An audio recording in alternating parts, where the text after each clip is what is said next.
The envelope wasn't supposed to land on his desk. It was part of the holiday charity roundup, bundled with dozens of others destined for a PR assistant to sort through and pull out something media-friendly for the company's seasonal donation drive. But this one, a red envelope with silver glitter flaking off the edges, had somehow been slipped into the executive pile, resting there like it belonged. Reed Whittaker glanced at it once, then twice, fingers pausing over a schedule crammed with back-to-back meetings. He should have moved on. But instead he picked it up.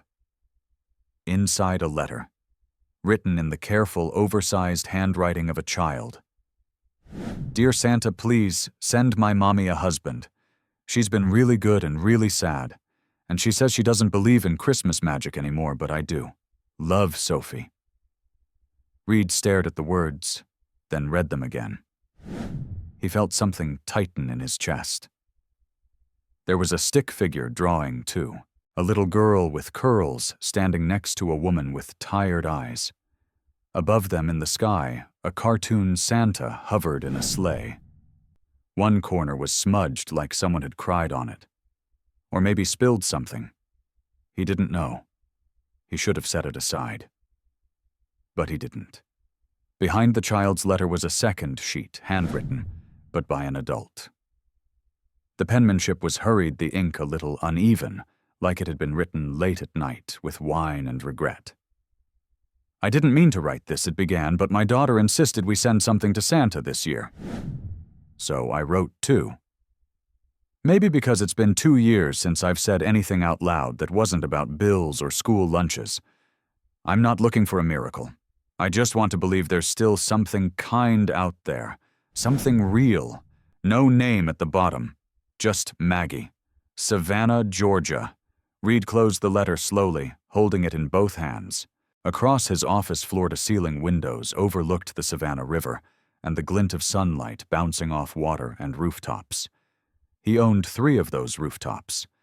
His developments were all over this part of the coast, restored townhomes, waterfront condos, historic buildings turned into gleaming showpieces of southern elegance. His signature was stamped across this city. And yet he couldn't remember the last time anything he built had felt like it mattered. A knock at the door. Ben Hollis, his oldest friend and general counsel, stepped in with a folder. "The St. Julian rezoning package is ready." He stopped when he saw Reed holding the envelope. Ben raised a brow. "Santa mail." Reed didn't answer. He just held up the letter like proof of something neither of them could name. Ben sighed and sat down, loosening his tie. "Okay, let's hear it. It's from a kid. Her mom's name is Maggie, no last name. They live in Savannah. And she didn't ask for toys. Or money. She asked for hope." Ben studied him. "You haven't slept again, have you?" "Not much," Reed admitted. "This," he lifted the letter slightly, "this hit me. I don't know why." "I do," Ben said. "Because it's honest, because it's not about money or contracts, because it's about something you used to believe in and maybe forgot." Reed looked down at the paper. The simplicity of it, the rawness, the way it reached past all his defenses. 3 years ago, he lost Claire. And since then his life had narrowed into meetings, deals, board, dinners, and polite nods in rooms full of people who only cared about what he could give them. He'd built an empire and somehow ended up utterly alone. Ben leaned forward. "What are you thinking I want to meet her?" Ben laughed. "You're kidding." "I'm not. You're a billionaire, Reed. You think showing up on her doorstep as yourself is going to go well? She'll think it's a setup. Or a trap. Or a marketing stunt." Reed didn't respond right away. Then slowly a thought formed, reckless maybe, but something stirred in his gut. Something bold. "Human. I don't show up as Reed Whittaker," he said. "I go as someone else. Just a guy. Just Reed Walker." Ben sat back. "You're serious. I still own that old townhouse near the historic district, right? I can stay there. Tell people I'm a contractor taking time off. It's not a lie. I used to be one. You're going to pretend to be broke? No, I'm going to pretend to be normal. Ben let out a breath. This is either the most ridiculous thing you've ever done or the most honest. Reed looked out at the water again. I just want to see what it feels like. To be seen. Not for the money, not for the company. Just for me. Ben stood. You know this ends badly, right? Maybe. But you're going to do it anyway. Reed nodded. Later that night, Reed stood in his penthouse kitchen, polished granite custom lighting, everything sleek and sterile. Caleb was asleep down the hall, tucked in after a story and warm milk. Reed pulled out the envelope again. He thought about the woman who'd written that second letter. Maggie. He imagined her sitting at a small table, the hum of a refrigerator in the background, a daughter asleep in the next room, writing to Santa not because she believed in magic, but because she needed to believe in something. The thought undid him. The next morning he left the penthouse before sunrise. He took nothing but a duffel bag, his watch, and a truck that hadn't seen a valet in years. He drove across town and pulled into the quiet street where his old townhouse sat, a brick walk-up with creaky steps and ivy crawling up the railing. The air was cool, the sky turning orange with morning light. For the first time in years, Reed didn't have a meeting, or a suit, or anyone expecting him to prove something. He had only a name, Maggie, a diner to find, and a letter that had done something nothing else had in a very long time. It had made him feel. If you enjoyed this video, comment 1 to let me know. If not, comment 2. Your thought mattered to me either way. The coffee at Barton's Diner was terrible. Maggie knew it. Tommy knew it. The customers definitely knew it, but somehow it had become part of the charm. People didn't come here for the coffee. They came for the comfort worn-in booths, a radio that only played classics, and Helen's peach cobbler that could get a grown man to cry if he'd had a bad enough day. Maggie stood behind the counter, wiping down mugs and pretending not to look at the man who had just walked through the door. Tall. Late 30s, maybe early 40s. Worn boots. Stubble on his jaw. Broad shoulders under a simple jacket that had seen more work than weekend brunches. He looked like someone who fixed things. Someone who didn't flinch when something broke.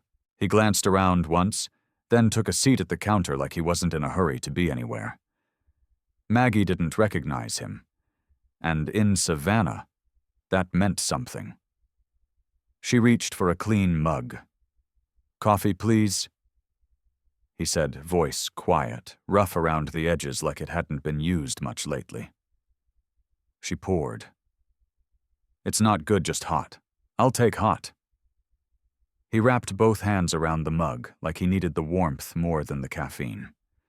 She caught the way his eyes flicked around the room, not nosy, not judging. Just observing? Quietly. "New in town?" she asked. "Sort of.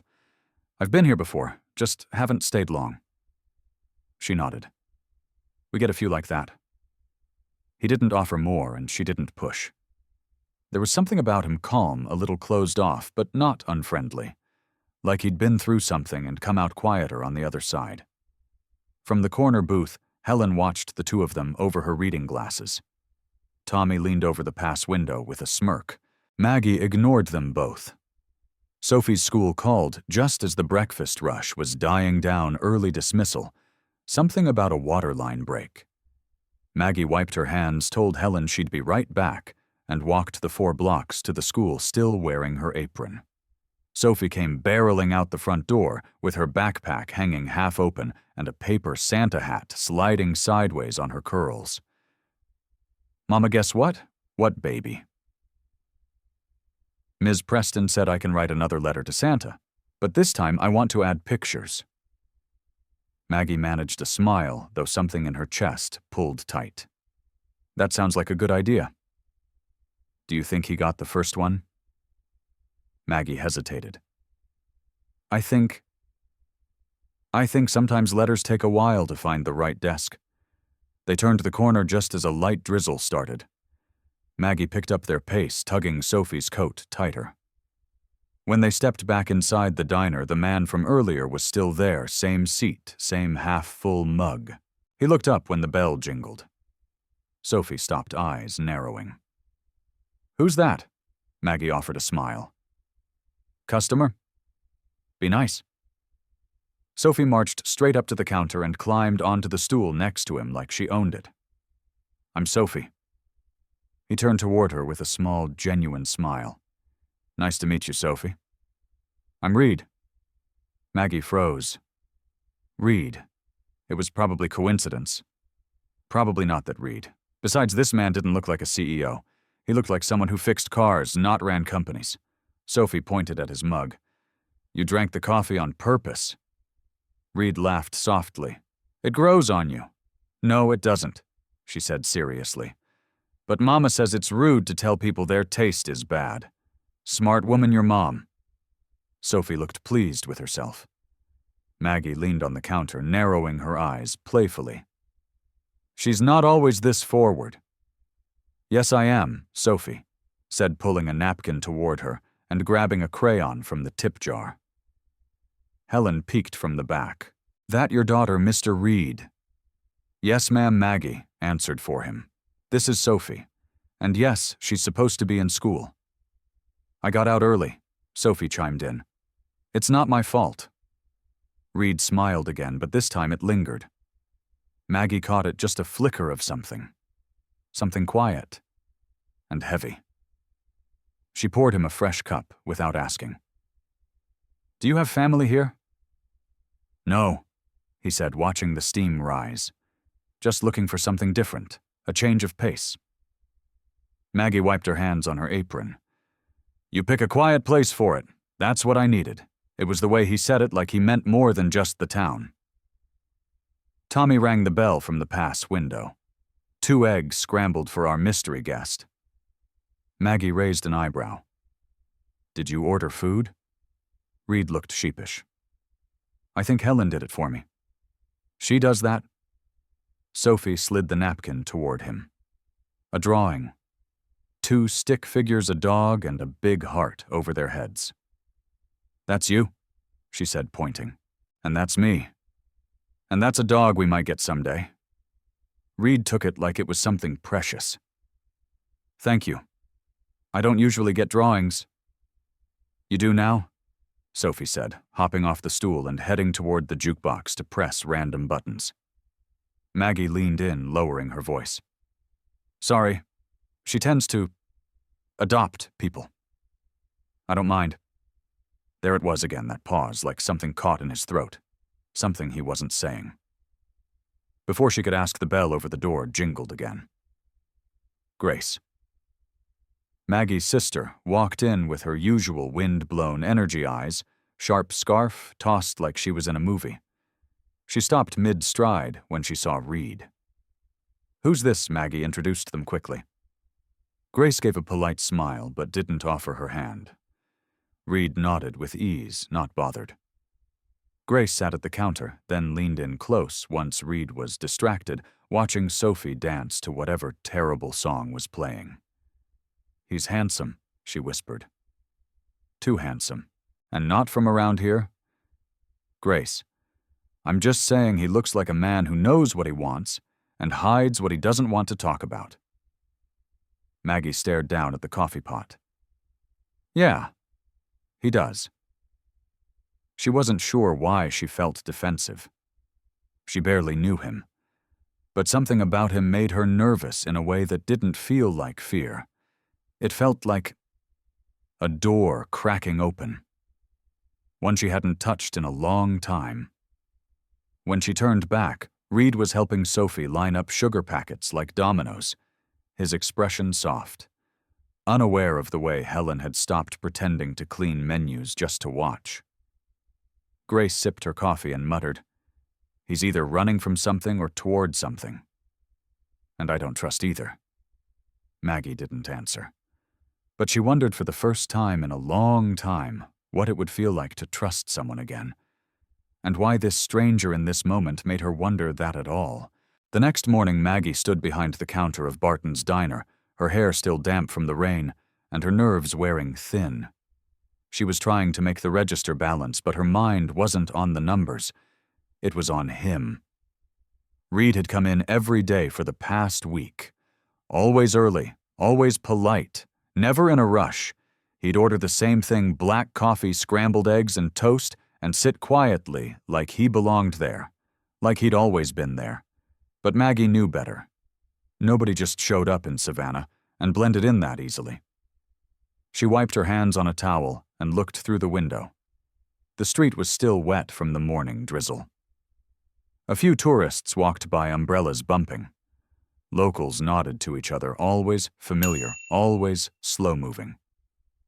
Reed walked up at exactly 7:12, every morning, same time. He opened the door, and the bell chimed softly. Maggie pretended not to look up, but her fingers hesitated over the register keys. "Morning," he said, voice warm, calm. "Hey," she replied, grabbing a mug and setting it down before he even asked. "You remembered. You don't change much." He smiled and took his seat at the counter. "Some things are worth repeating." Maggie poured his coffee. "You say that like you've been through a lot of change." Reed met her eyes for a moment. There was something behind them, gray, unreadable, but deep.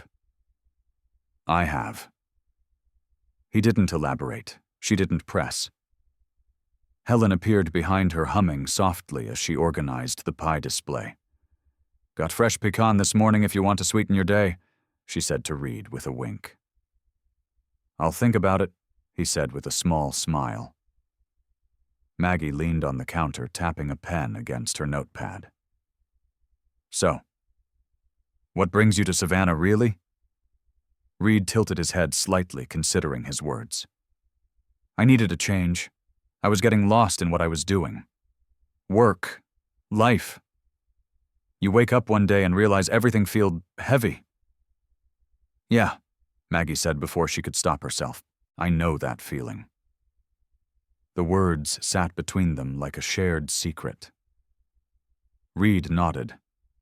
"I figured if I went somewhere quiet, did something simple, maybe I'd remember who I was before everything got complicated." Maggie's mouth quirked into a smile. "And you picked a diner in Savannah for that? Well, the coffee's memorable." She laughed, and it caught her off guard.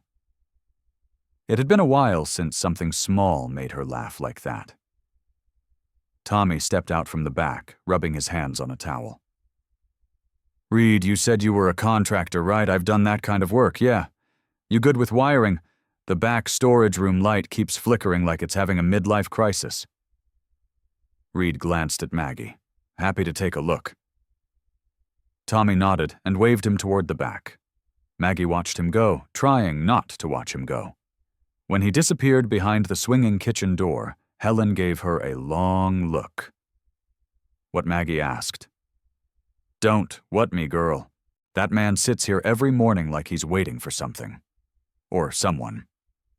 Maggie grabbed a towel and busied herself with wiping the counter. "He's just passing through." "Mm-hmm. And I'm just here for the cobbler. I don't know anything about him."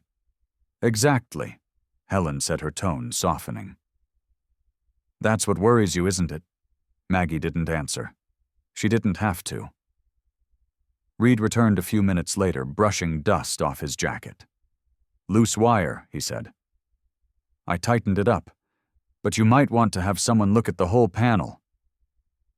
Tommy clapped him on the back. "That'd cost us $100 if we called somebody. You just saved me a bottle of bourbon's worth of headache." Maggie caught Reed's eye. "Thanks." He shrugged like it was nothing. "Just fixing what needs fixing." He sat back at the counter and picked up his coffee. Maggie stood across from him, pen still in hand. "Do you always do that?" "Do what help. Fix things, without being asked." Reed looked down into his mug, swirling the last of it. "Only when I see something broken." There it was again, that weight in his voice, that ache behind his steady tone. Before Maggie could reply, the door swung open, and Sophie ran in cheeks pink from the wind. "Mom, guess what?" Maggie blinked. "I thought Grace was taking you home. She dropped me off early. And guess what Miss Preston put our letters on the wall? Everyone's mine's right in the middle." Reed turned toward her, amused. "The Santa letter, yep," Sophie said proudly. "With my picture, too." He smiled. "That's a pretty important spot right in the middle. Means it's special?" Sophie said, then looked at Maggie. "Can I sit next to Reed, Maggie?" Hesitated. "Sophie." Please. Reed looked at Maggie, letting her decide. Not pressuring, just waiting. She nodded slowly. "All right, just for a little while." Sophie climbed onto the stool next to him, like she'd done it 100 times. "Do you have kids?" "I do," he said. "A son, Caleb. He's 7. Can he come here sometime?" Reed raised an eyebrow but smiled. "Maybe. If your mom says it's okay." Maggie gave a small shake of her head, but she was smiling too. "Let's just get through today first." Sophie leaned in, whispering loudly, "He's nice, Mama. He doesn't talk too much. I like that." Maggie couldn't stop the warmth that spread across her chest, but just as quickly it was followed by a pang of something else. Fear. Hope. Both. After they ate, Reed stood to leave, resting a 20 on the counter. "Breakfast is on me today," Maggie said, trying not to meet his eyes. "For the light. Then keep it for the next customer who needs a warm meal." She looked up then, met his gaze. He wasn't playing at something. He wasn't trying to impress her. He was just kind. That scared her more than anything. As he walked to the door, Sophie called after him. "Tell Caleb I said hi." Reed turned and smiled. "I will." The bell chimed behind him, and the door closed softly. Helen appeared beside her, elbowed her gently. "So, still think he's just passing through?" Maggie didn't answer, because something in her heart had just shifted, and she wasn't sure she was ready for what came next. If you enjoyed this video, comment 1 to let me know. If not, comment 2. Your thought mattered to me either way. Maggie stood at the sink, after closing sleeves, rolled up fingers wrinkled from hot water, and dish soap. The diner was quiet now, just the hum of the fridge, the clink of plates, and the occasional creak of the old floor under Helen's slow steps. Outside, the streetlights cast soft halos on the wet pavement. Savannah always looked like a storybook at night, like something was about to begin. She didn't hear the door open, but she felt it. That familiar presence, quiet but impossible to ignore. "Reed." "Sorry," he said gently from the doorway. "Didn't mean to sneak up on you." Maggie turned, wiping her hands on a towel. "We're closed, I know," he said. "Tommy asked me to drop off a wrench he borrowed from the garage down the block. Said I could just leave it on the counter. Leave it then." He didn't move. Maggie raised an eyebrow. "Need a receipt?" Reed smiled, slow and tired. "No, just figured, since the lights were still on." She sighed, pulling her apron over her head. "What's on your mind, Reed?" He hesitated. "You always this direct when I've worked 12 hours, yeah." Reed walked toward the counter but stopped halfway, like he knew better than to cross some invisible line. "I'm not great at small talk. I think you already figured that out." "Noted." He shifted his weight. "But I am good at noticing things. And I noticed today. When Sophie asked if Caleb could visit you, looked like you wanted to say no. But you didn't." Maggie leaned back against the counter, arms crossed. "I didn't want to embarrass her. That wasn't the only reason." "No," she admitted. Reed stepped closer, careful. "You're worried I'm something I'm not." "I don't know what you're," Maggie said. "That's the problem." He didn't argue, just nodded, accepting it. "I know your name's Reed. I know you have a son. I know you fix things, and you show up like clockwork." She paused. But I don't know where you sleep. I don't know where you came from. You're just here. Reed let the silence stretch. I'm staying in the old townhouse above Bird's Market, he finally said. Bought it years ago, never used it.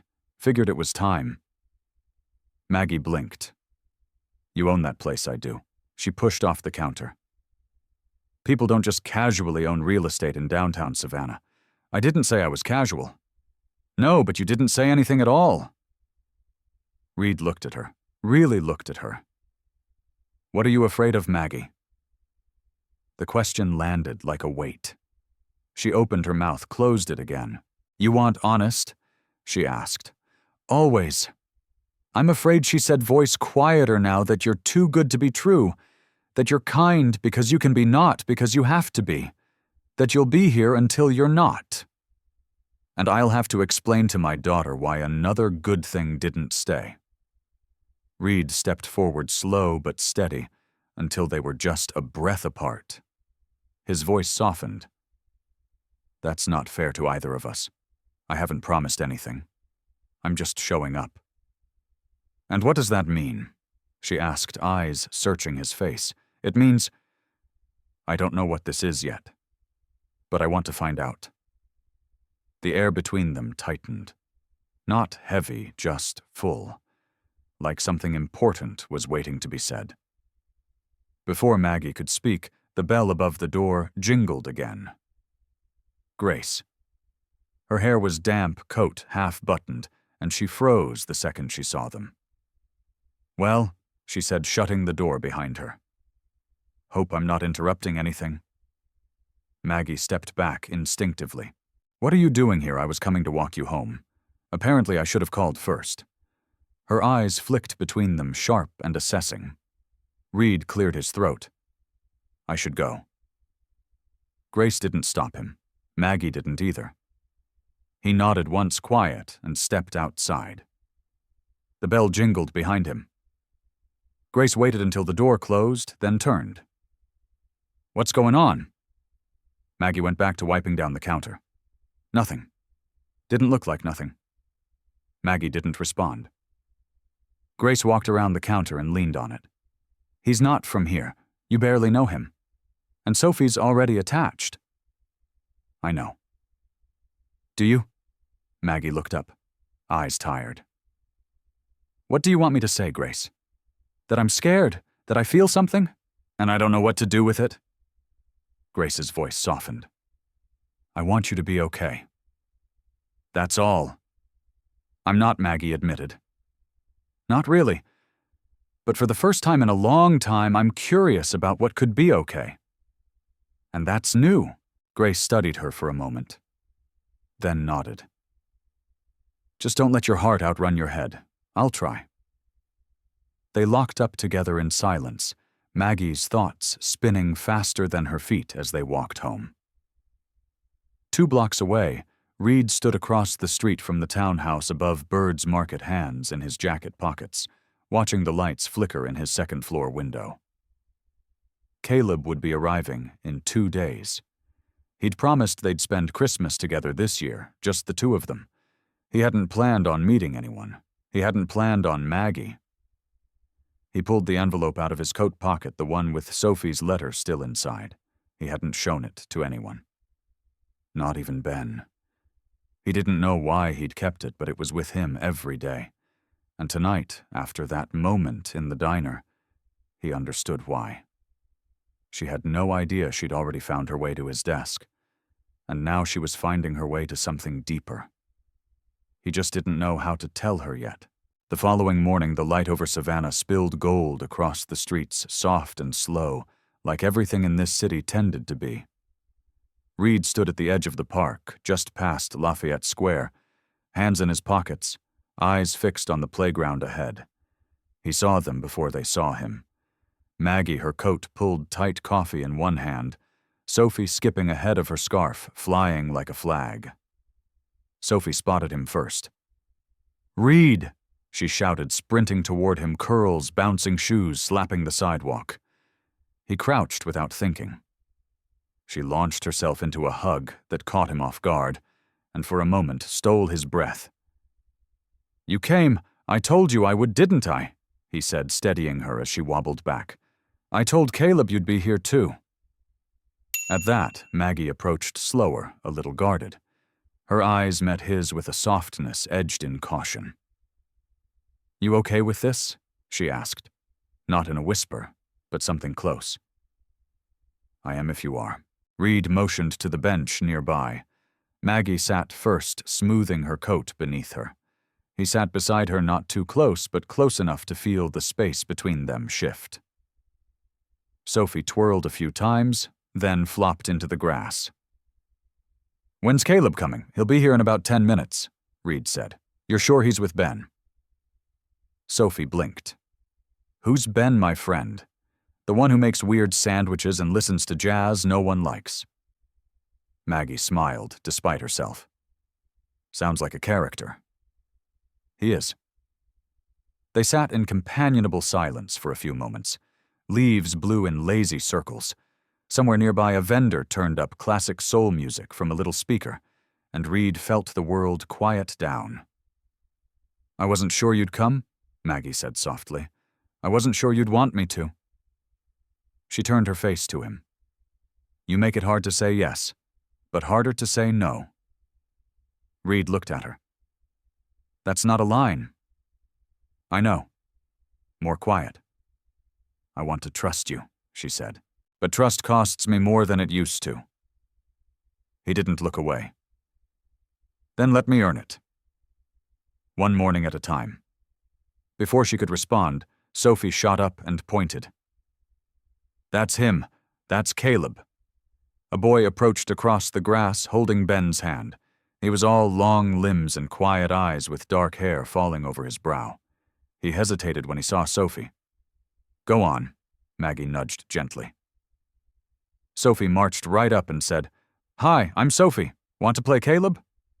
Looked up at Ben. Ben nodded once. Caleb looked back at her. Okay. Then just like that, they ran toward the jungle gym, laughter spilling out like water from a faucet. Ben strolled over, hands in his coat pockets. They make friends easier than we do.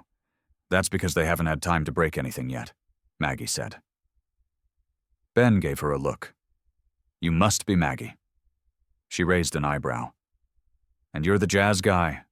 That's me. But I'll try not to take offense. He turned to Reed, slapped him on the shoulder lightly. You good here I am? Ben nodded, gave Maggie a small smile. Glad to meet you.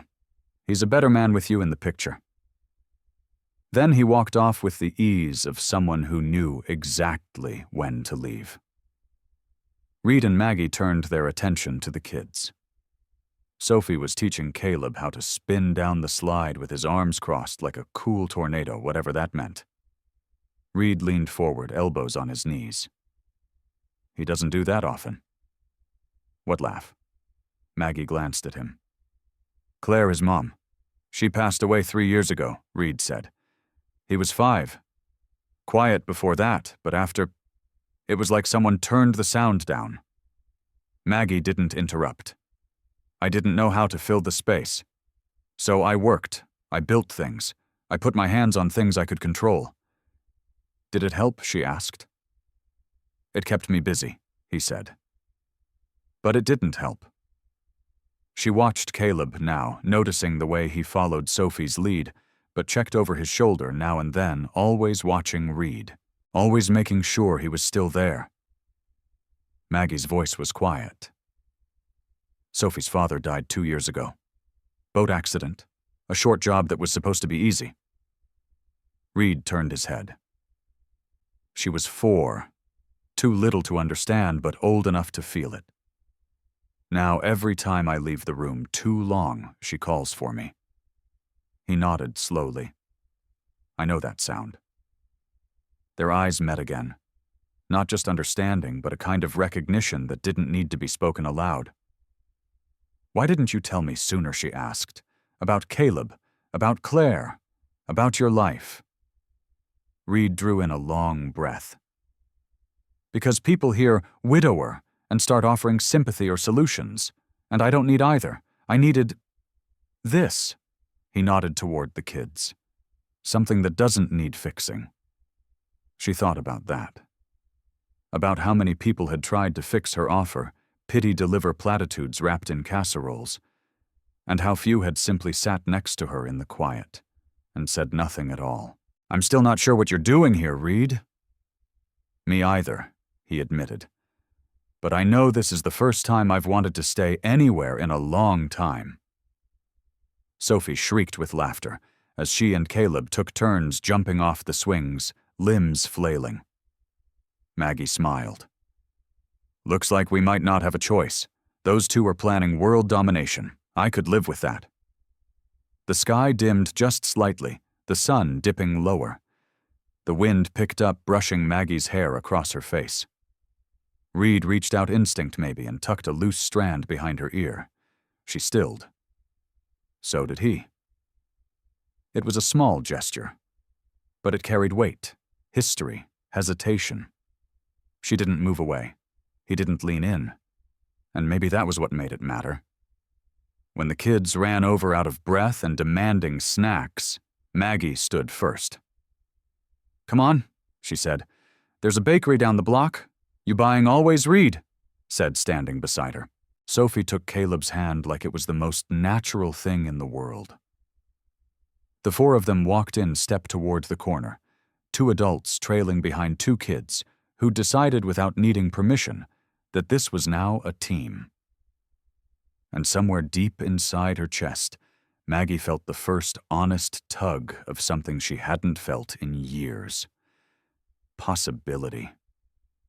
The air was thick with cinnamon and something sweet when they stepped into the bakery.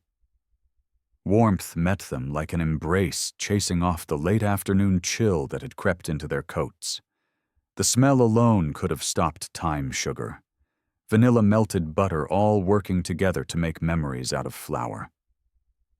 Sophie pressed her nose to the glass display like she was casing the place. "I need 3 of those, 2 of those, and maybe that one with the sprinkles."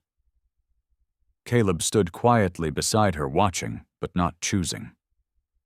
Reed bent to his son's level. "You okay?" Caleb nodded, eyes still scanning the rows of cookies. "You can pick anything, bud. Doesn't have to be the same as Sophie's." "I know." Reed smiled and ruffled his hair. "Then what's catching your eye?" Caleb pointed to a frosted cookie shaped like a snowman, crooked smile and all.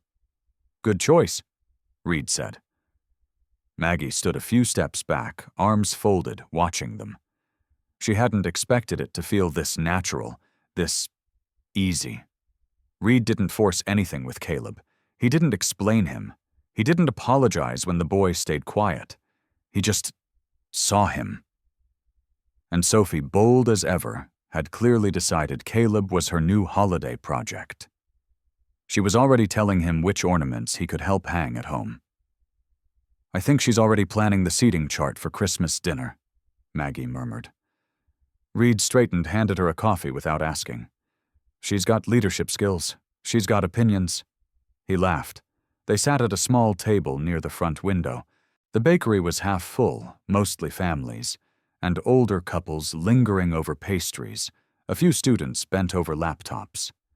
It was the kind of place where time slowed down, and no one noticed if you sat longer than your coffee lasted. Maggie blew on her cup, watching steam curl upward. "You said you used to build things. I did? Houses, structures. Before I moved into development. I liked the tangible stuff. Pouring concrete, framing, watching something rise up from nothing. And now I mostly sit at a desk and sign off on things other people build." She looked at him over the rim of her cup. "That sounds safe, it is. But it's not enough anymore." Maggie leaned back. "So you came here to figure out what is..." He didn't answer right away. "Maybe. Or maybe I just needed a place where nobody already decided who I was." That landed harder than she expected. Because she knew that feeling. The weight of people's assumptions. The labels they gave you. Widow waitress, struggling single mom like name tags. You couldn't peel off even when they stopped fitting. "I get that," she said quietly. "More than you probably think." Reed looked at her, something unspoken passing between them again. Familiar, heavy, shared. Sophie interrupted, holding up her snowman cookie like a trophy. Caleb said he's never had one of these before. Isn't that crazy? First time for everything, Maggie said? Reed smiled. And it won't be the last. They walked home slowly, letting the kids race ahead down the cobblestone sidewalk. The trees lining the street had been wrapped in lights, faintly glowing, as the sun started to dip behind the historic rooftops. You ever think about leaving Savannah? Reed asked. Maggie shook her head. I've had the thought, but not the want. Why not? It's home. Not always easy, but it's where the memories live, even the hard ones, especially those. They paused at the edge of her street, where the lights from the diner's sign flickered weakly in the distance.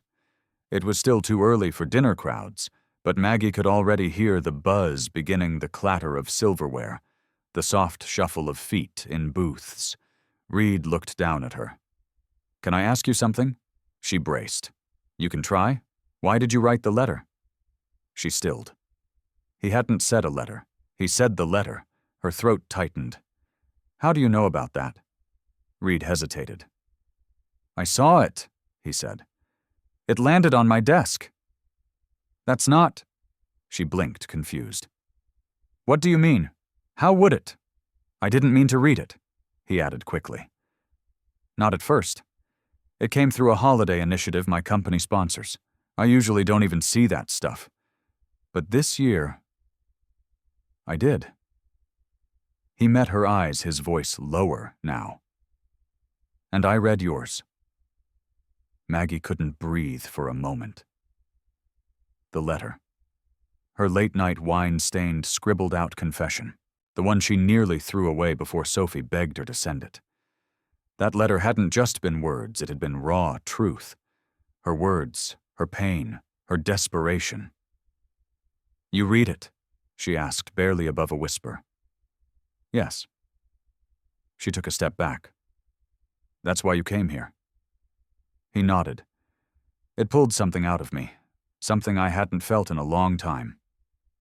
She shook her head. You should have told me. I wanted to, he said. But then I met you. And you weren't a letter anymore.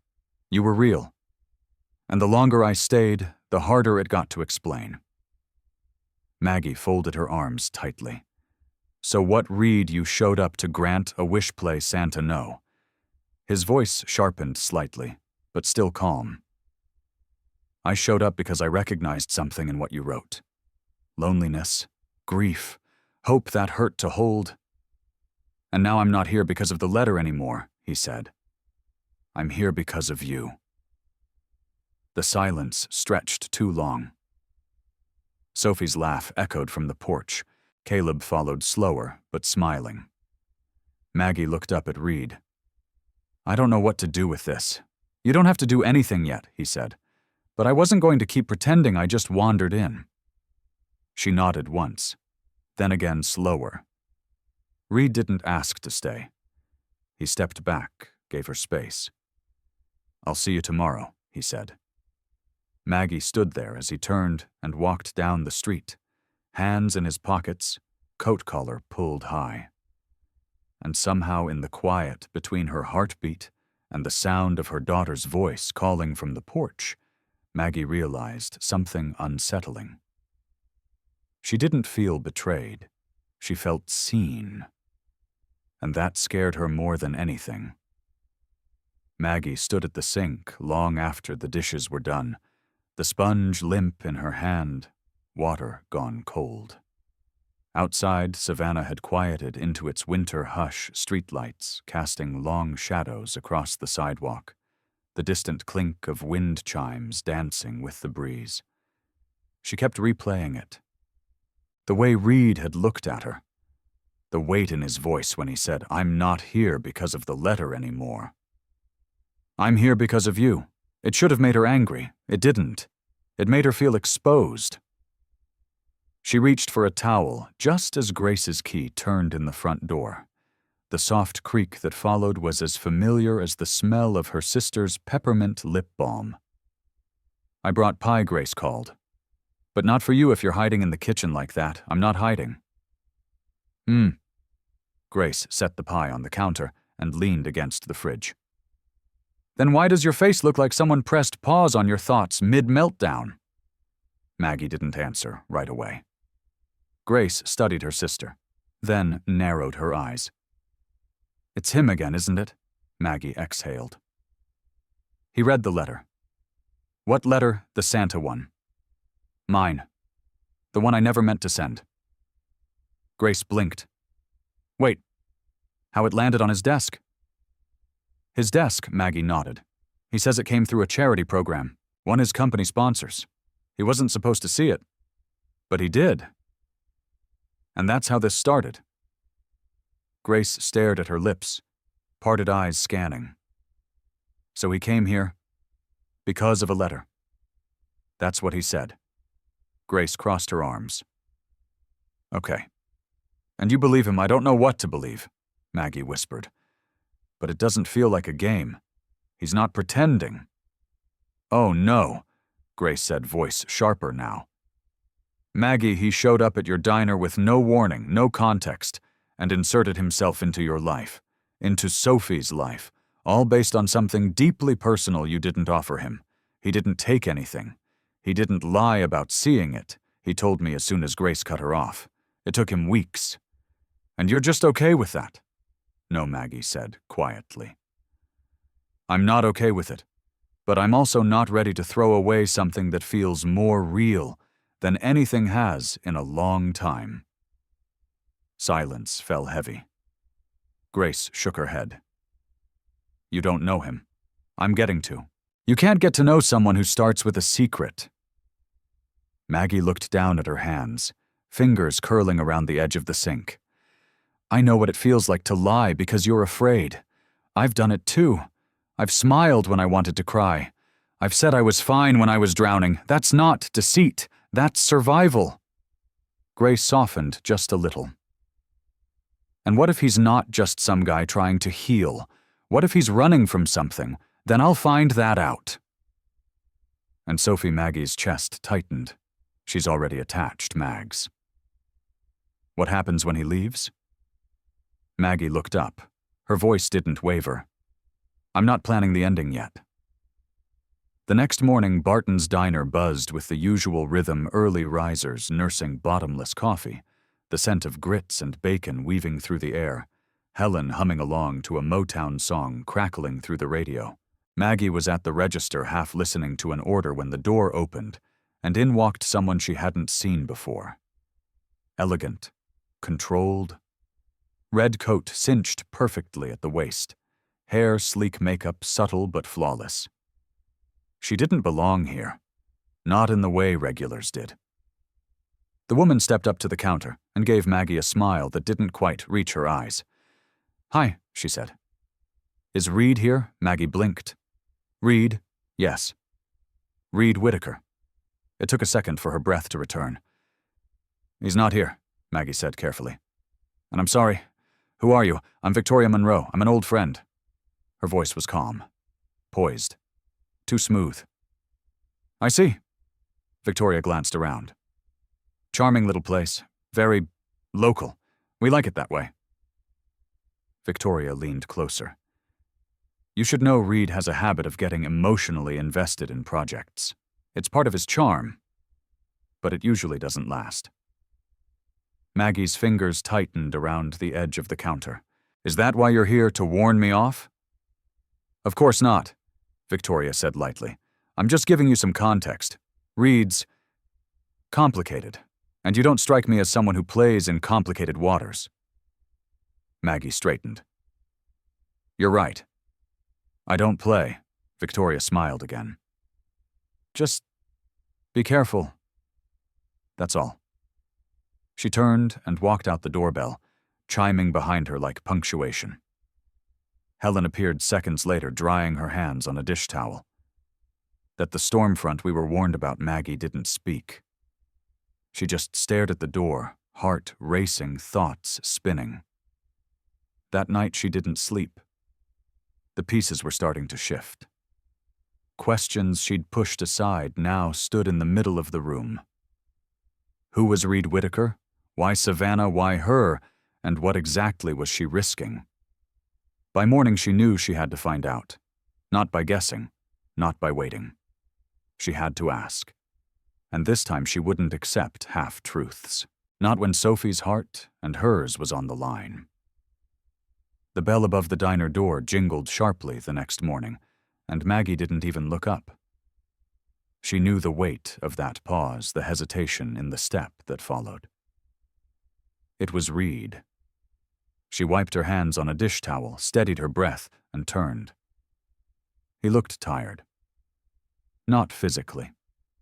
But there was a strain behind his eyes, like someone who'd spent the night replaying conversations in his head and didn't like the ending.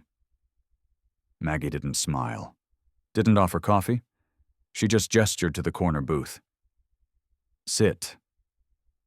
Reed moved slowly, like he already knew the temperature of the air he'd stepped into. He slid into the booth, leaned forward with his elbows on the table. Maggie joined him across the table, arms folded. "Victoria Monroe," she said. The silence was immediate and thick. "She came by yesterday," Maggie continued. "Red coat, expensive heels, too much perfume." Reed exhaled. "Of course she did. You gonna tell me who she is?" "She's—" He paused. "A former business partner, and an occasional complication." Maggie's jaw clenched. She didn't sound like former anything. She likes to stir the pot when she feels left out. So she was jealous. "No," he said firmly. She was trying to reassert control. "Victoria likes to remind people she still has access to me, even when she doesn't." Maggie raised an eyebrow. "That's a very corporate way of saying something personal." Reed met her eyes. "It's not personal to me, not anymore. She called you Reed Whittaker." His gaze dropped. "She knows the truth," Maggie said. "The full truth. Not the version you gave me." He looked up again. "Maggie, is your last name Whittaker or not?" "It is." She leaned back in her seat, arms still folded, heart hammering in her chest. "So everything you told me was edited." "It wasn't a lie," he said quickly. "It was selective. I didn't want this to be about who I used to be. And what are you now, Reed, a contractor who just happens to own property in the historic district, or a man who gets letters from strangers and plays out emotional experiments for the holidays?" He flinched. "That's not what this is. You found me through a letter. You came here with a secret. And then you inserted yourself into my life, into my daughter's life, like you just belonged." "I didn't plan any of this," he said, voice low. "You think I meant to fall for you? I didn't. I just wanted to see if there was still something real left in the world, something not tied to a title or a boardroom or a net worth." And now what she whispered. "What happens when this fantasy ends? When the holidays are over and your son goes back to school and your world pulls you back in? I don't want to go back to that world. But that world is you." "No." His voice cracked slightly. "It was me. Before Claire died, before I forgot what it felt like to laugh, or build a snowman, or watch a kid like Sophie light up a room." Maggie stared at him. "I've been walking around like a ghost," he continued. "Wearing expensive suits and sitting in rooms full of people who never ask how I'm doing because they already assume I'm fine." He looked down, then back up, and his voice broke into something soft. Something honest. "And then your letter landed on my desk. And for the first time in years, I felt something move, like maybe I wasn't the only one pretending everything was okay." Maggie blinked fast. "That letter," he said, "wasn't pathetic. It wasn't a punchline. It was brave. You were brave." She pressed her lips together, trying to keep her composure. "You should have told me sooner. I know. You let me believe you were someone else. I let myself believe I could be someone else." Silence. Reed leaned forward. I know this changes everything, but I don't want to lose what we've built. Maggie's voice trembled. You don't get to say we when the foundation wasn't honest. He sat back, slowly nodding, taking it in. I'll step back, he said finally. If that's what you want, I won't come by, I won't call, I'll give you space. Maggie didn't respond. But Caleb, he added quietly. He asked about Sophie this morning. He asked if we ruined it. Her chest ached. You didn't ruin it. But I might have. Reed slid a piece of paper across the table. His handwriting, an address. My real number, my real name, no filters. He paused before walking away. If you ever want to find out who I really am, that's where I'll be. Then he turned and left, leaving the bell above the door to jingle in his wake. Maggie didn't move for a long time. Helen came by with a coffee refill, gave her a long look, and said nothing. Maggie sat in that booth until the sun moved higher in the sky, until the tables turned over twice, until the buzz of the diner became white noise. She read the note once, then again. And still her heart didn't know whether to ache or reach.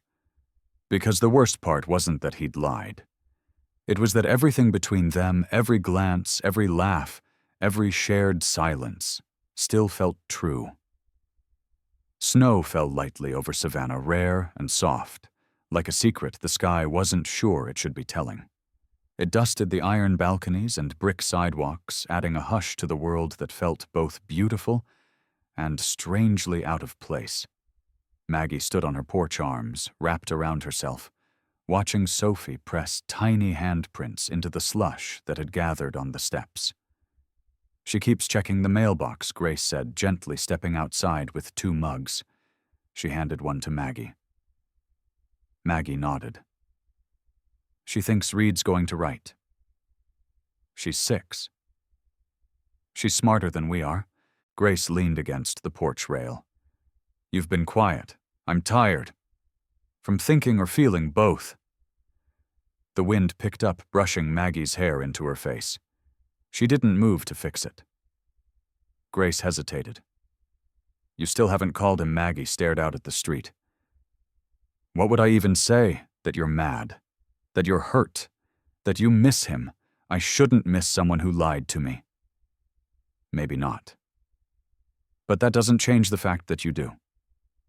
Maggie looked down at the mug in her hands, steam rising in slow, swirling ribbons. He didn't just lie about his name, Grace. He walked into my life through the back door. He saw everything I was too scared to say out loud, and still didn't come clean. But he stayed, Grace said softly, when he could have walked away after the letter, after the first coffee, after the first diner visit. He stayed. Maggie didn't answer. She couldn't. The letter still sat in her nightstand drawer, folded so many times the edges had softened. The address he'd given her, written in that careful, slightly slanted handwriting, was burned into her memory. She hadn't thrown it away. She'd thought about it. But she hadn't. That night, while Sophie slept curled into her side, Maggie reached for her phone more times than she could count. Her thumb hovered over the number. Her breath hitched, but she never pressed call. Instead, she stared at the ceiling where the moonlight painted slow-moving shapes through the blinds, and let herself remember. Reed helping Sophie untangle Christmas lights. Reed telling Caleb to take his time when he didn't want to talk. Reed looking at her like she wasn't broken or fragile, but like someone worth knowing even if she never came with instructions. The next morning a letter arrived in the mail. No return address. Just her name. Maggie tore it open with trembling hands. It was written in the same careful handwriting. Short. Honest, Maggie. I'm not writing to ask for anything. I just wanted to say thank you for letting me see the kind of life I'd forgotten I wanted. One with laughter, messy mornings, real conversations, You gave me that even if just for a little while. I hope Sophie gets everything she wished for this Christmas. I hope you do too." Maggie read it twice, then 3 times, her fingers pressing the paper so tightly it creased in her palm. There were no grand gestures, no promises, just truth. And somehow that hurt more than if he'd begged. She folded it carefully, placed it next to her own letter, the one Sophie had insisted they send. The one that had started everything. 2 sides of the same hope. At the diner, Maggie moved through the motions like a well-practiced dance. Smile, pour coffee, clear plates, ask about grandkids and hip surgeries and new snow tires. Everyone noticed she was quieter, but no one asked, until Helen came up beside her with a slip of paper. "Table 4, she said, nodding toward a middle-aged couple finishing up their pie. Maggie blinked. "What about them?" "They left this for you." Maggie took the paper, unfolded it. It wasn't a note. It was a business card. Whitaker and Munro Developments, Reed Whitaker Principal. On the back in ink she knew well were 5 words tonight. Riverwalk, 8 o'clock. Her heart tripped. "What is this?" she whispered. Helen shrugged.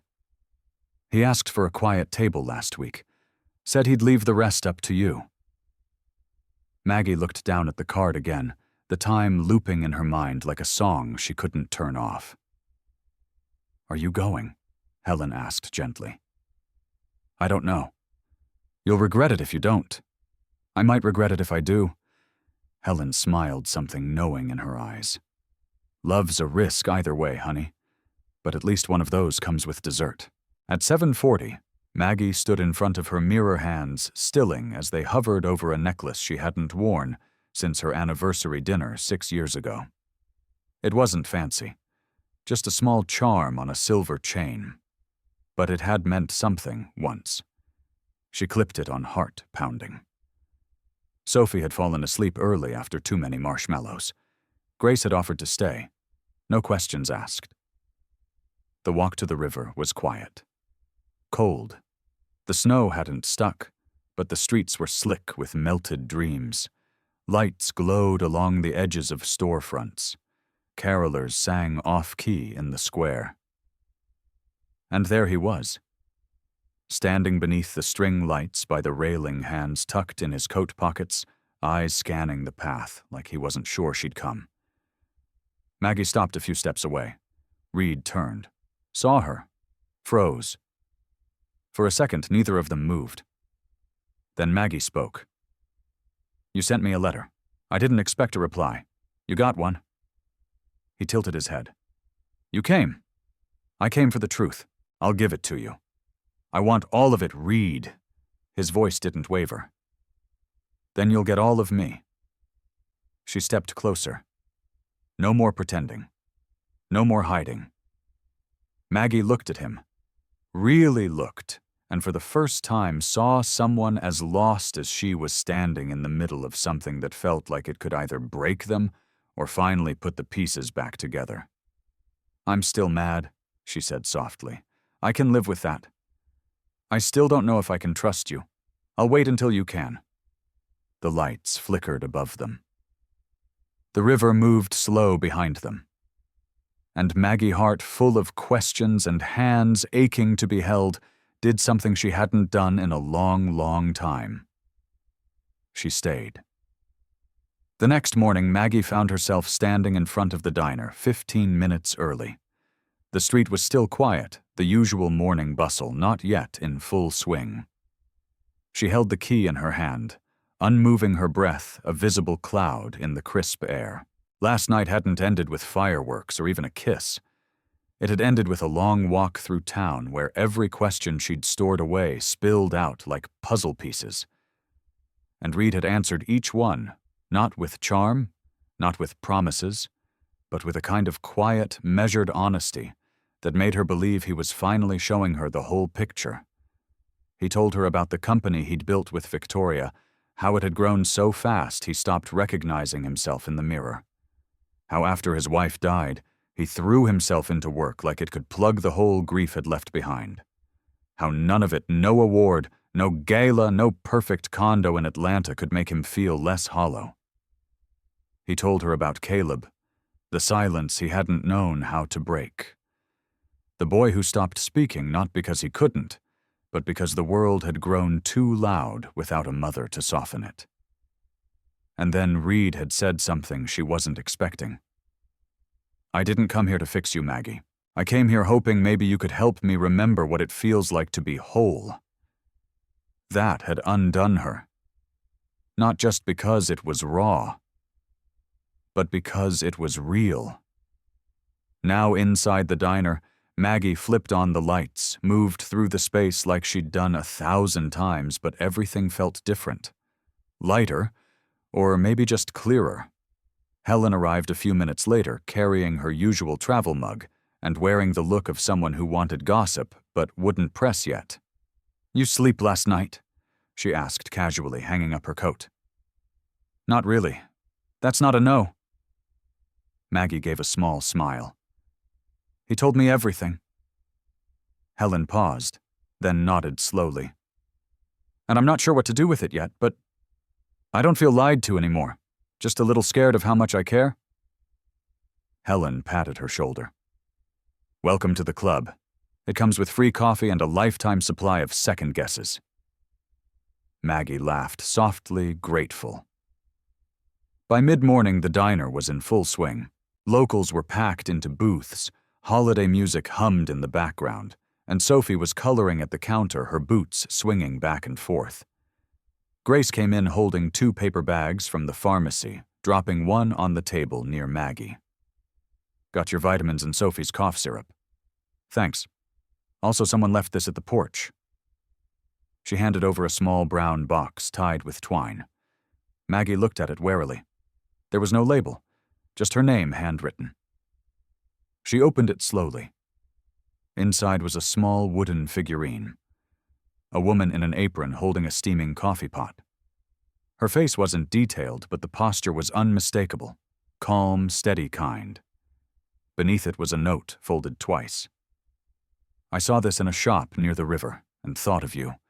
Not the waitress, not the mom, just you." Our Maggie's throat tightened. She stared at the little figure motionless as warmth spread through her chest in slow, steady waves. She wanted to be mad. She wanted to keep her distance. But his gentleness? It kept getting under her skin in the quietest ways. That afternoon, as Sophie napped in the back booth and Helen handled the lunch crowd, Maggie stepped outside to clear her head. The sky was low and gray, promising more snow. Her breath caught in her throat when she saw who was standing across the street. Victoria. She wore a fitted camel coat, high-heeled boots, and an expression too smooth to trust. Maggie didn't move. Victoria walked over with precise steps and stopped just close enough to feel intrusive. "I assume you got the gift," she said. Maggie's eyes narrowed. "What do you want? I wanted to see what kind of woman turns Reed Whitaker into a sentimental recluse." Maggie didn't respond. Victoria tilted her head. "You should know this isn't going to last." "Why? Because Reed gets restless. He dives into things hard, then pulls away. Always has." Maggie took a breath, slow and even. "Maybe that's true. But maybe you've just never been the kind of person he wanted to stay for." Victoria's jaw twitched. "Reed's not perfect," Maggie continued. "But he's trying. And he doesn't owe you anything, not anymore." Victoria's smile vanished. "You have no idea what you're getting into."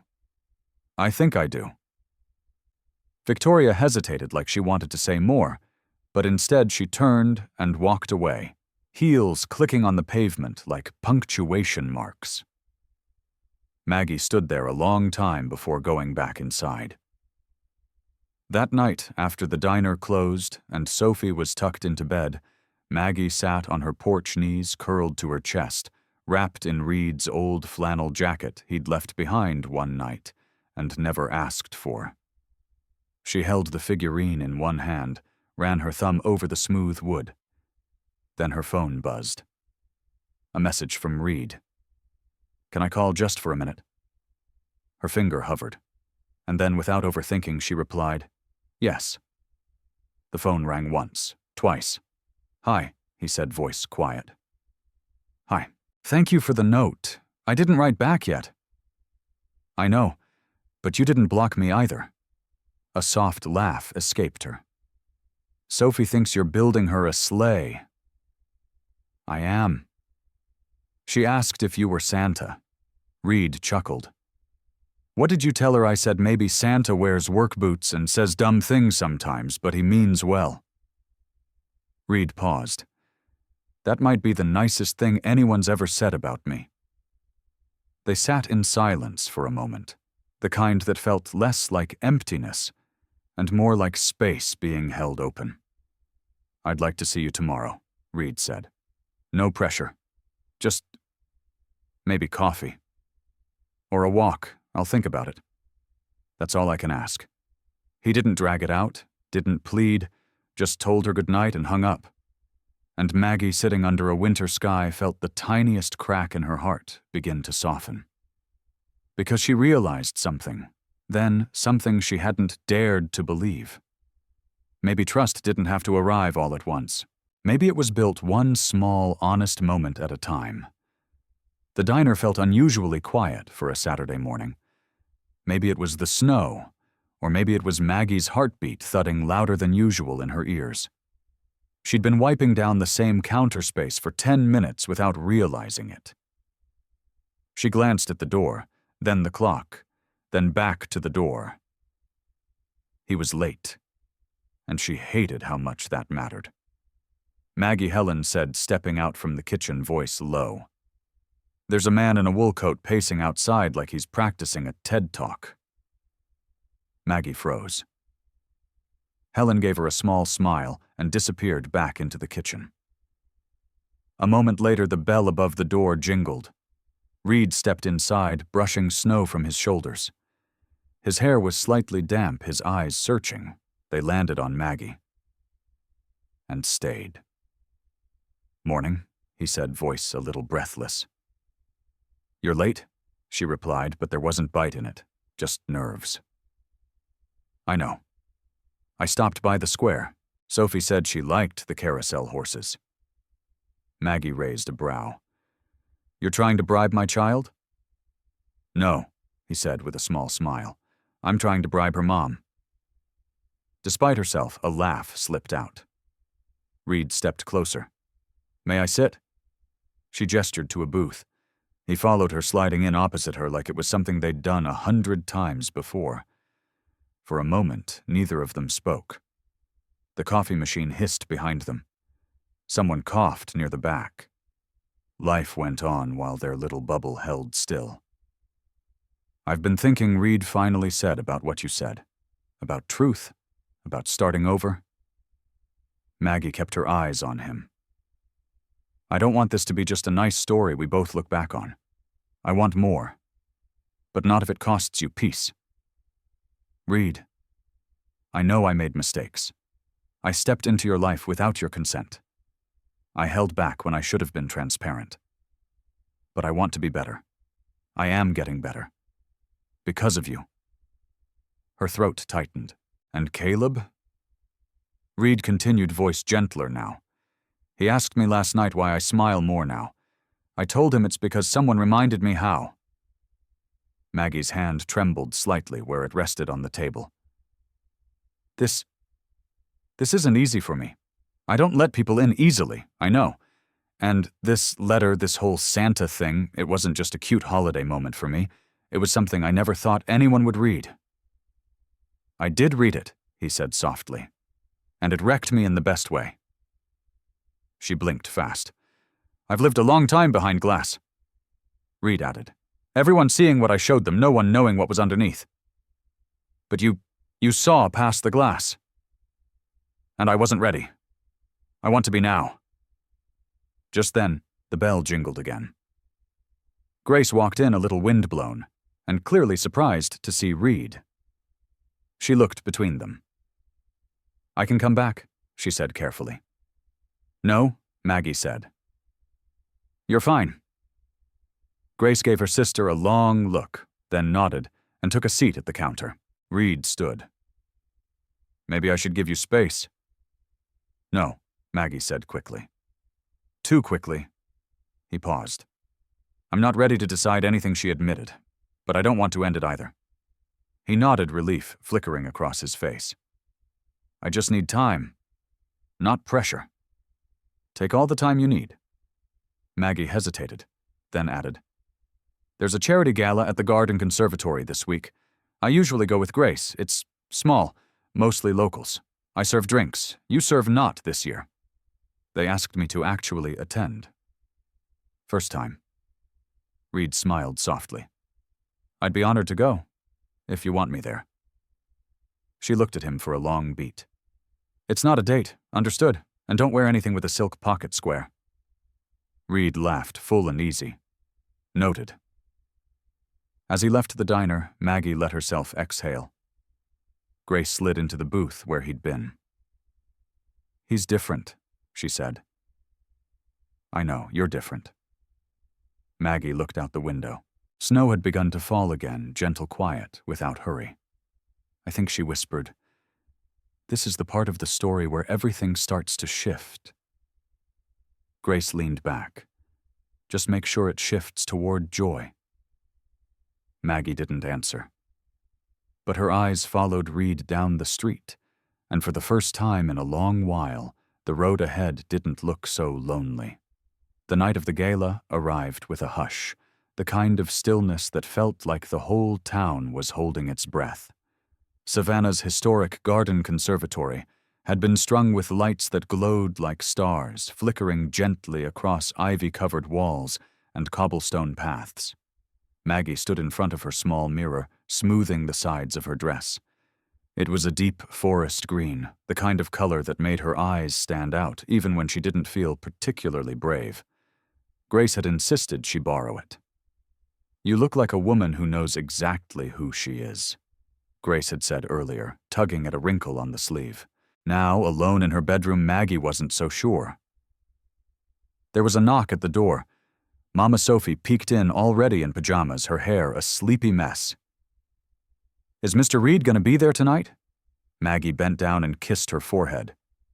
He might be. Are you going to dance with him? Maggie smiled faintly. That depends. On what? On if he remembers how. Sophie giggled. Tell him I said no stepping on your toes. I'll pass that along. Grace would be staying with Sophie for the night. It felt like a tiny leap, one more inch toward a life that wasn't just routine and responsibility. At the conservatory, Maggie stepped through the grand glass entrance just after 7. The air inside smelled like winter blooms and warm citrus. Candles flickered on round tables dressed in ivory linens.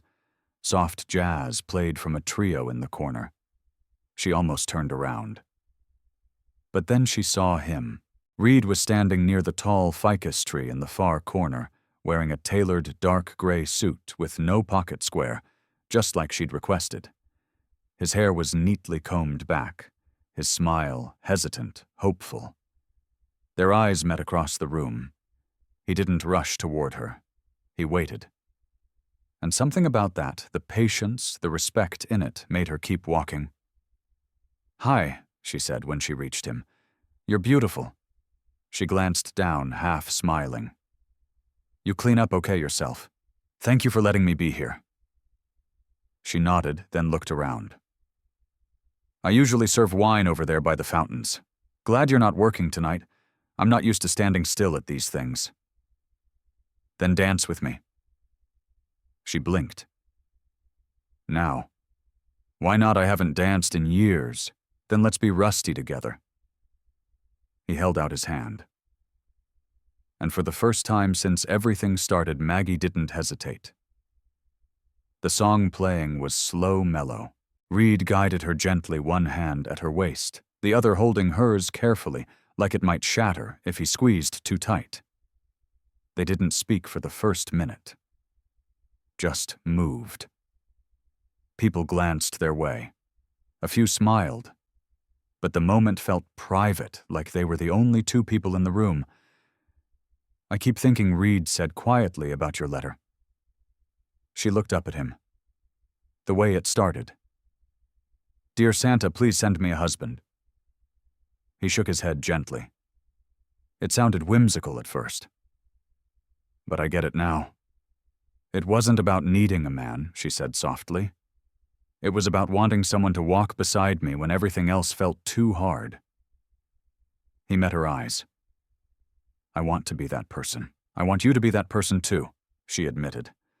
"But I don't need magic, Reed. I need real." He stopped moving just slightly enough that the moment caught its breath. "I'm not perfect," he said. "I've spent years hiding behind ambition and clean exits. But you make me want to stay. Even when it's hard." Her fingers curled around his. "Then stay." Their foreheads touched for a brief second, just enough to slow everything down. Then, from somewhere behind them, someone cleared their throat. "Excuse me," a man said, polite but persistent.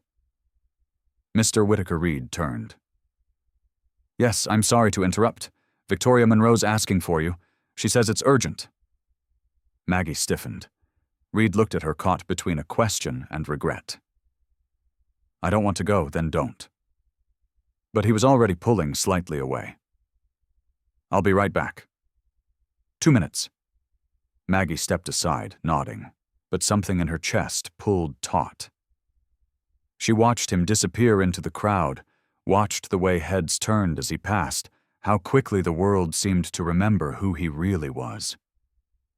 She stood there alone again, surrounded by candlelight and strangers' laughter. 2 minutes passed. Then 5. Then 10. She glanced toward the corridor where he'd gone. Still no sign. Maggie's chest tightened. And just like that, the old voice crept in, the one she thought she'd silenced. The one that whispered, "You're always the pause, never the priority." She swallowed hard and walked toward the doors. The air outside hit colder than she expected. Maggie pulled her shawl tighter around her shoulders as she stepped out onto the garden terrace, the sound of laughter and clinking glasses fading behind her. A few guests lingered in small groups under patio heaters, but none paid her any mind. She walked to the edge of the terrace where the string lights cast a soft amber glow over the fountain.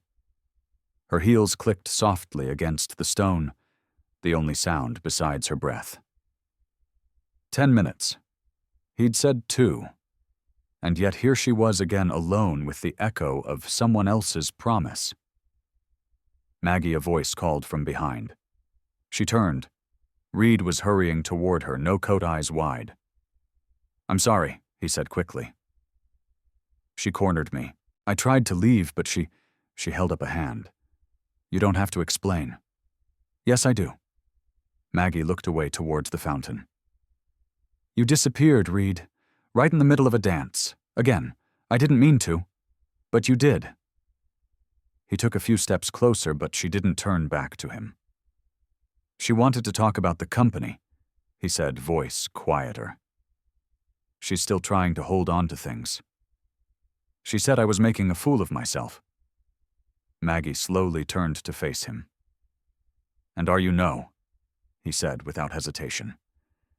"But I'm realizing something." "What's that?" "I've spent my whole life building safety nets jobs, money walls made of control. But they don't stop me from falling. They just keep me from feeling anything when I do." She swallowed hard, her eyes never leaving his. "And what do you feel now?" "Terrified," he admitted. "Because what we're building, it's not perfect, but it's real. And I don't want to mess it up." "You already did," she said softly. "The question is whether you'll keep doing it." Reed looked down, then back at her, his voice shaking. "You're right. And I don't expect you to fix what I broke with a dance and a few letters. But I will show up, Maggie. I'll keep showing up, even when it's uncomfortable, especially then." A breeze stirred between them. She shivered slightly, and he noticed taking off his suit jacket without a word and draping it over her shoulders. She let him. "I'm tired of being someone's almost," she said. "Tired of waiting to be chosen after the fact. I'm not choosing you after anything," he said, his voice steadier now. "I'm choosing you with everything. The mess, the baggage, the doubt. All of it." They stood there in silence, the world softened by snowlight and uncertainty.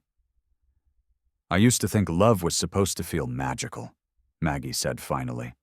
"Like fireflies or fireworks.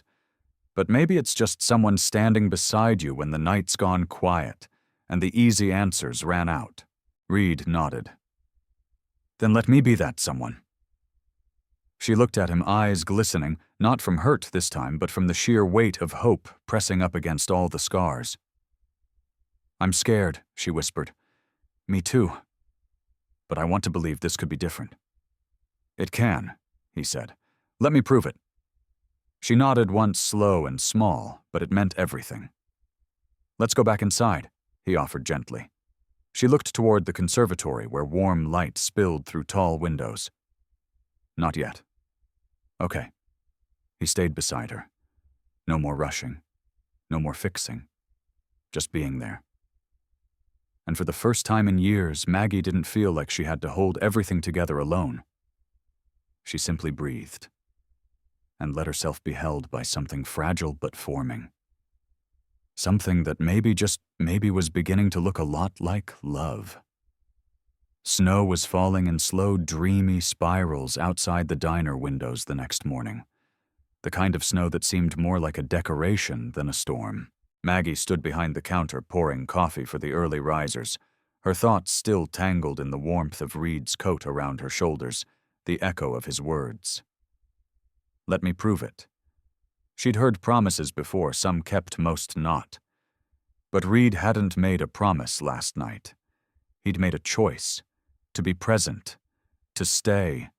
To let the hard parts exist without running. That mattered more than fireworks ever could. Mags Helen called from the back. "Delivery guy's here. Wants you to sign." Maggie wiped her hands and stepped into the hallway. A young man in a beanie stood with a clipboard and a long, flat box. "For Margaret Hayes." She nodded. He handed her the tablet to sign, then passed over the package. "Came from Atlanta. Overnight." Her heart skipped. She waited until she was alone, then peeled back the paper. Inside was a drawing, hand-drawn, ink and watercolor, a carousel horse, soft blues and golds, whimsical and delicate.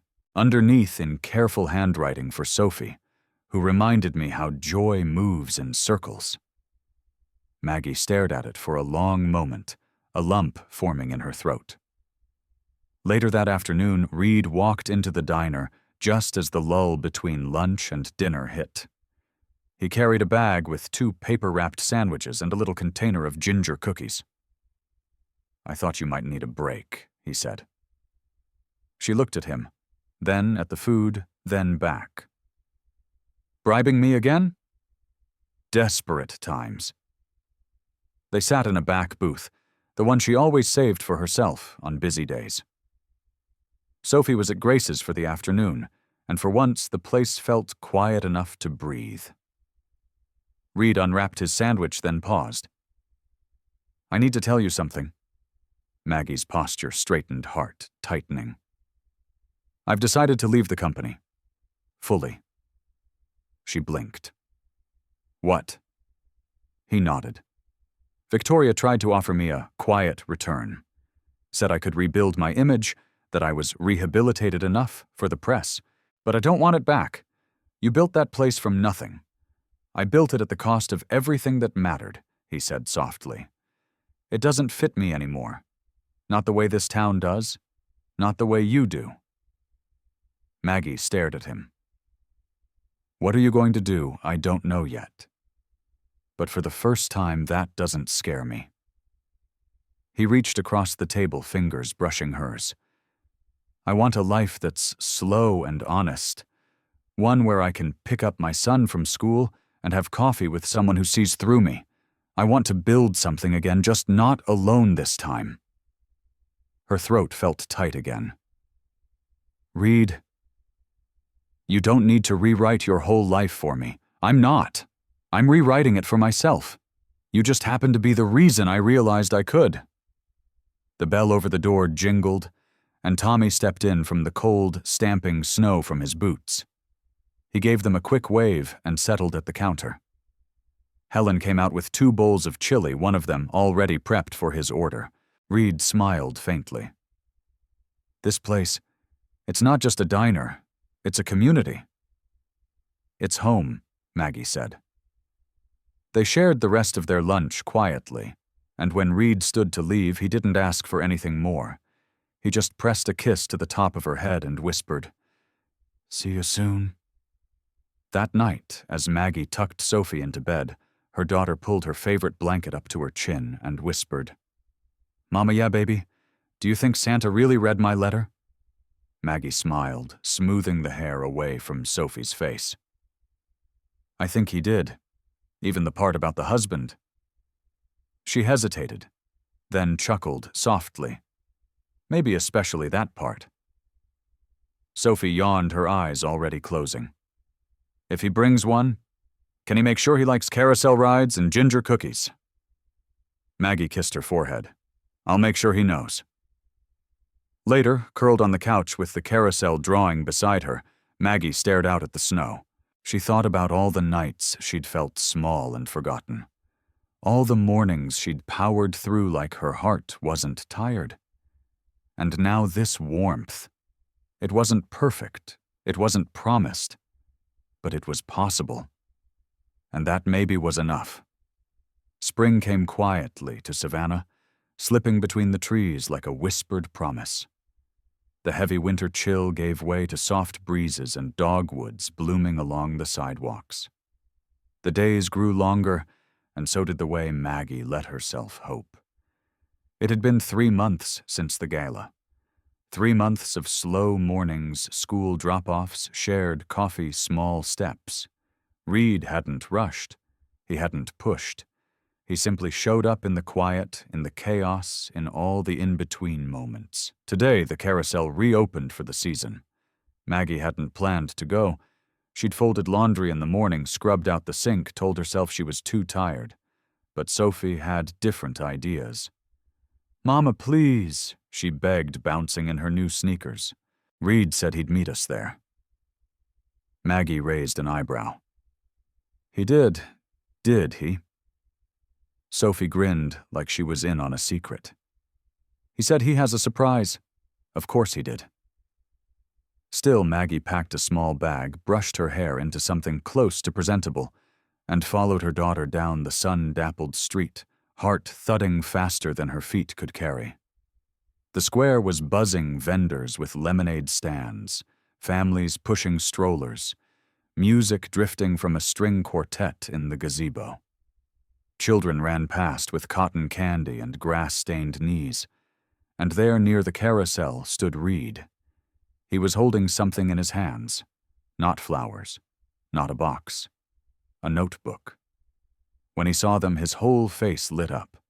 Not just a smile, a soft, vulnerable brightness Maggie still wasn't used to, but was starting to love. Sophie ran ahead, and he scooped her up with a laugh, spinning her once before setting her down gently. "You came," he said as Maggie approached. "You bribed her," Maggie replied, nodding at Sophie. "She's a tough negotiator. I wonder where she gets it." They shared a smile, then Maggie looked at the notebook. "What's that?" Reed glanced down, then offered it to her. "Something I've been working on." She hesitated, then took it. Opened the cover. Inside were pages, some typed, some handwritten, some with sketches in the margins, a story. The carousel letter she read aloud. By Reed Whitaker. "I wanted to write it all down," he said quietly. "The whole thing. Your letter, my answer, what came after." Maggie turned the pages slowly. The lines were simple, clear, honest. She stopped at one. Sometimes what we think we're asking for isn't what we need. But if we're lucky, we get both. Tears pricked her eyes. I want to publish it, he added, but only if you say yes. And if Sophie agrees, her letter started it all. Sophie, twirling nearby, looked up. Can I be in the book? Reed knelt beside her. You'll be the heart of it. Maggie closed the notebook gently. It's beautiful. It's true, he said. Every word. There was a moment of silence, thick with unspoken things. Then Reed stood, his eyes never leaving hers. I was thinking, he said slowly, maybe we take one more ride. On the carousel, he nodded. One ride. One lap. For everything that came before and everything we want after. She looked at him, this man who had once been a stranger with secrets, and now stood in front of her offering something steadier than fantasy consistency. He wasn't trying to rescue her.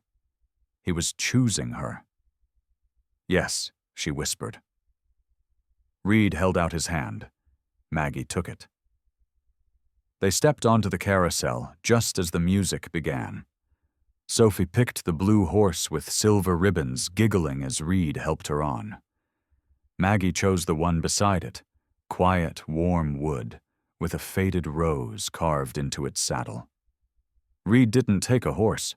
He stood between them, one hand on each of their backs, as the carousel began to turn.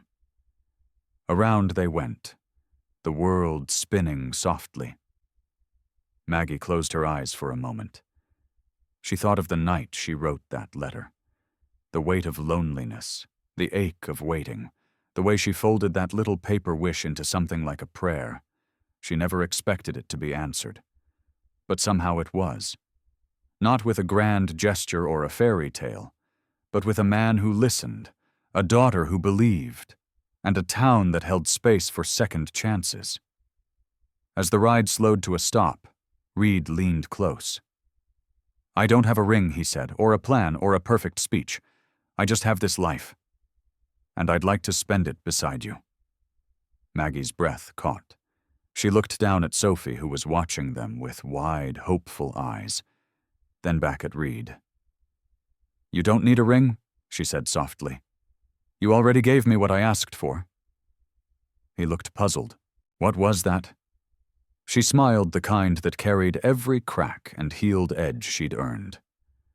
Someone who stays. Reed didn't speak.